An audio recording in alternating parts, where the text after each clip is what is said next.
નમસ્કાર મિત્રો, સ્વાગત છે તમારું આપણી આ યુટ્યુબ ચેનલમાં જેનું નામ છે ગુજરાતી જીકેની જમાવટ। આજના વિડીયોમાં આપણે વાત કરવા જઈ રહ્યા છીએ મિત્રો ગુજરાત રાજ્ય પ્રાથમિક શિક્ષણ અધિકારી અને ગુજરાત રાજ્ય પ્રાથમિક શિક્ષણ નિયામક દ્વારા તમામ જિલ્લાઓના પ્રાથમિક શિક્ષણ અધિકારીને ઉલ્લેખીને એક અતિ મહત્વનો જે પરિપત્ર છે તે કરવામાં આવે છે। આ પરિપત્રની અંદર મિત્રો જે કર્મચારીઓ છે, જે શિક્ષકો છે કે જેઓ ગુજરાત રાજ્ય પ્રાથમિક શિક્ષણ વિભાગ હેઠળ હાલ કાર્યરત છે તેવા કર્મચારીઓને વધુ એક લાભ આપતો આ અતિ મહત્વનો પરિપત્ર ગતરોજ ગુજરાત રાજ્યના શિક્ષણ પ્રાથમિક શિક્ષણ નિયામક શ્રી દ્વારા કરવામાં આવે છે। તો આજના વિડીયોમાં વિગતવાર જાણીએ કે શું છે મિત્રો આ પરિપત્રની વિગત અને કર્મચારીઓને શું લાભ મળશે આ નવા પરિપત્રથી। તમામ માહિતી સાથે આજના વિડીયોમાં ઉપલબ્ધ છે, તો વિડીયોના અંત સુધી આ બન્યા રહો।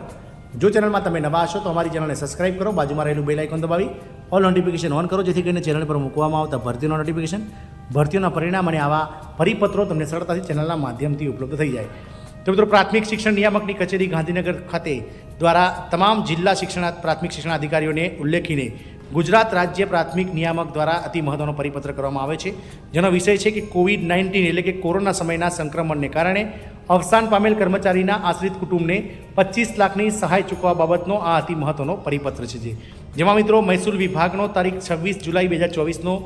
પરિપત્ર જે છે તે વંચાણે લીધેલ છે। સાથે જ મિત્રો શિક્ષણ વિભાગનો પરિપત્ર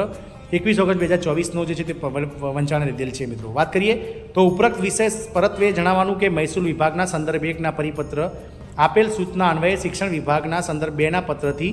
આ કચેરીને મળેલ સૂચના અન્વયે જણાવવાનું કે કોવિડ-19ના સંક્રમણથી અવસાન પામેલા કર્મચારીના આશ્રિત કુટુંબોને નાણાકીય સહાય ચૂકવવા બાબતે પડતર દરખાસ્તની વિગતો રજૂ કરવા સૂચના આપેલ છે। જે અન્વયે જણાવવાનું કે મહેસૂલ વિભાગ દ્વારા સંદર્ભ 1ના પત્રથી આપેલ સૂચના મુજબ કોવિડ-19ના સંક્રમણથી અવસાન પામેલ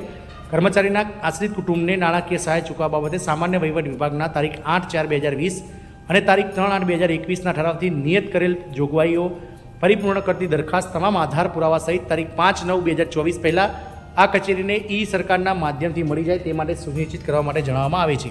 જેથી સમય મર્યાદામાં શિક્ષણ વિભાગને રજૂ કરી શકાય। જો ત્યારબાદ વિલંબથી કોઈ દરખાસ્ત રજૂ કરવામાં આવશે તો તેની સઘળી જવાબદારી આપની રહેશે, જે ધ્યાનમાં લેવાની રહેશે।